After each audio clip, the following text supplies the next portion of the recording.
Days, months, years have gone by where I find myself drifting, constantly wondering whether or not I'll make it, whether or not I'll take action in my life, and finally start to take it by the reins. I find myself on the couch, simply looking for the instant gratification to make me happy. But by the end of the day, I'm the exact opposite. I find myself attempting to spring up with some small quotes or pep talks. However, sooner rather than later, I'm right back to drifting through life in a waveless ocean and feeling sorry for myself when the water ripples. Every time you tell yourself tomorrow or later, you are putting off your happiness and true passions for a time that will spiral out of control.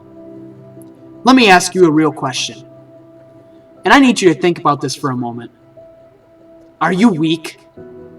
Are you really so pathetic that you can't even answer your own true desires with action? If you do what is hard, your life will be easy. On the opposite side, if you do what is easy, your life will be hard.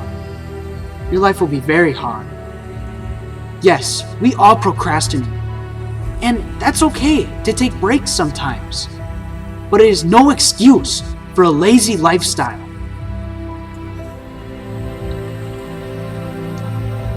My advice to you is to imagine some amazing aspects you desire in your life as a reality in the next week or month.